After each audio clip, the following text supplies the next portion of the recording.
guys remember that moment when you were about 11 years old and your parents sat you down with this strange, sharp object and taught you how to scrape it all over your body? I certainly remember. I had just started middle school and I was rocking a really cute pair of Bermuda shorts, but I came home crying that day because my classmates had made fun of my hairy legs. I told my mother, it is time to fix this problem right now. She bought me a razor and taught me how to shave my legs and armpits, leaving my skin silky smooth. Actually, it was a little bit bloody. But for the next 8 years of my life, shaving was practically my religion. 2 to 3 times a week, I woke up extra early to give myself time to perform the ritual. Meticulously shaving every square inch of my legs and armpits, nobly fighting off razor burn, ingrown hairs, and the difficulty of navigating the back of your knees. The constant nagging from my mother to wax your eyebrows, wax your mustache, wax your bikini line. But as much as I hated all of this, I never even considered the alternative. Not shaving was like absolutely taboo. I thought it was something that only hippies and feminists did. At least before I realized I was definitely both of those things. And my story is not unique. In the United States today, over 99% of women remove their hair. Shaving is the most commonly used method, followed by waxing and creams and lotions. In the average American woman's lifetime, she will spend over 2 months just removing her hair. Those who shave will spend $10,000 on the practice in a lifetime. Those who wax, $23,000. Now, in my sophomore year of college, I pretty much got fed up with the amount of time, money, and effort that shaving was costing me. With the encouragement of my roommate, I managed to put down the razor for 6 months. Now, I thought that I would be bothered by the presence of hair on my legs and armpits, but in reality, I was relieved to just be okay with my body for once. I celebrated my thick brown locks for the first time since middle school. I never even hesitated to wear a sleeveless top or a short skirt, even though I definitely got stared at. Like a ridiculous amount of stares, from moms and their kids in the grocery store, from other college kids at parties, even from professors at office hours. But even though I experienced the stigma of body hair almost immediately, I still began to question every second I had ever spent shaving. What started as an social experiment in hairiness kind of turned into this intense curiosity. If having body hair really doesn't affect your life all that much, why are 99% of us still enduring this misery? Is having smooth skin really worth all that trouble? I decided to dive in and investigate the history of American women's body hair removal in order to investigate its causes and its consequences. Now, of course, this talk is not going to be all-encompassing. There still isn't much to say about the way that race, gender, and class affect body hair removal practices. Most of the available research on the topic focuses on middle and upper class, white, cisgender women. And I'll be the first to admit that I am far from an expert on this topic. I'm just a very furry college student who has struggled with shaving my entire life and wants to know what the deal is.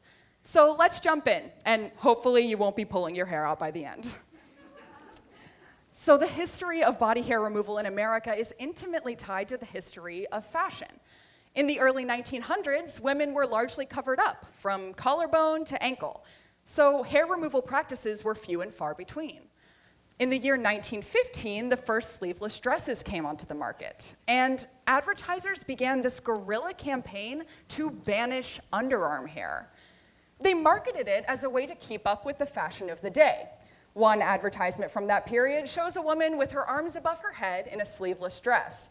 The text reads, "The woman of fashion says the underarm must be as smooth as the face." But these advertisers were alerting women to a problem that they didn't even know they had. By marketing underarm hair as unwanted, unclean, and unfashionable, these companies were expanding their potential markets like crazy. In the 1950s, skirt lengths got shorter and bathing suits came into style, so these advertisers started targeting the legs as well, and not just to keep up with the style of the day. Advertisements from this period read things like, man's eye view, or let's look at your legs, everyone else does. Hairlessness suddenly became synonymous with sexuality and men's pleasure in addition to style. By the year 1964, 98% of women were shaving their legs, and the number has only continued to grow since then. New hair removal technologies make it possible to remove more and more hair. Today, 64% of women between the ages of 18 and 24 even remove all of their pubic hair regularly. Now, this would have been unheard of 30 years ago, but thanks to Victoria's Secret, the porn industry, and one notorious episode of Sex and the City, the Brazilian wax is now the gold standard of hair removal. And pubic hair on women is largely considered to be dirty and unfeminine by both sexes. Kim Kardashian has been quoted as saying that the only place a woman should have hair is on her head, while Victoria Beckham has announced that she thinks the Brazilian wax should be mandatory, starting at age 15. I know. But all this history still begs the $10,000 question.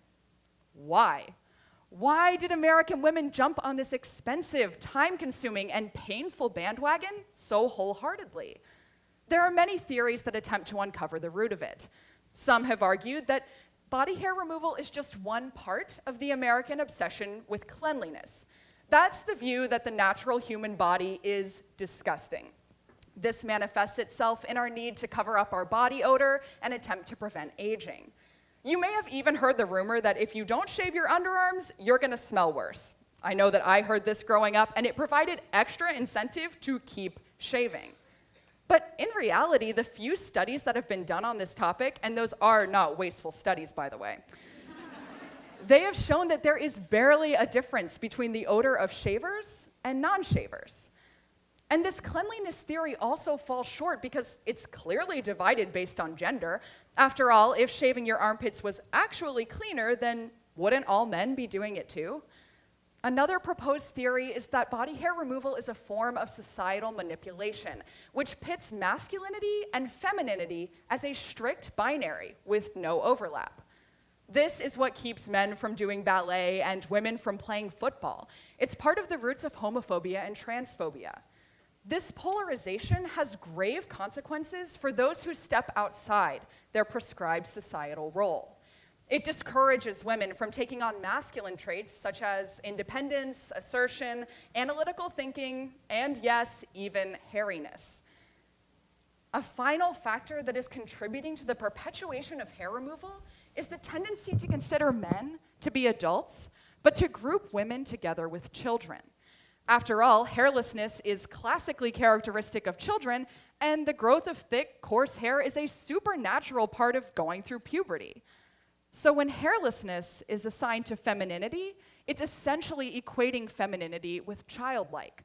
This is further reinforced by the language surrounding hair removal. How many of you have seen an advertisement for shaving cream that promises to make your skin baby soft? Or have you ever thought about the number of desirable traits in women that are actually characteristic of children? No body fat, no wrinkles, petite, and definitely no hair.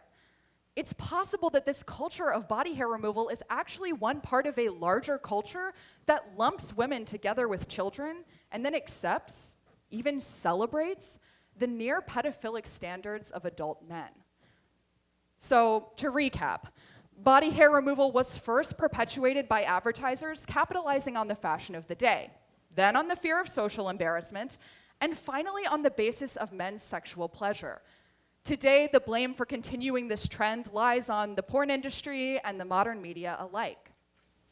But it is impossible to ignore that part of the blame lies on all of our shoulders. Now, I'm not saying that everyone sitting in this room needs to throw away their razor tonight. In fact, I do believe that both men and women should be able to shave if they want to, as long as they have recognized and evaluated the factors that led to their decision. What I am asking of those in the room is not to give up the razor. What I am asking is that you give up the stigma. Stop talking about women you see on the street who have hair on their legs and armpits. Stop staring at them in grocery stores, at parties, or at office hours. Stop labeling them as dirty and correct others when you hear them doing it. And if you aren't attracted to certain women because they happen to have hair on their legs, armpits, or anywhere else, then maybe it's time that you reevaluate your standards. I still look back on my 12-year-old self picking up the razor for the first time, but I actually prefer to think about my 19-year-old self giving up the razor for good, getting more time back in my day, and fighting against this societal norm that has us all tangled up. I will leave you with this. Shaving, waxing, or hair removal of any kind is not necessary or normal. Parents, teach this to your daughters, because that is where change really happens, from generation to generation. For almost 100 years, we have been taught an oppressive habit. Let's shed that burden, and maybe, just maybe, we can all grow a little more as a result. Thank you.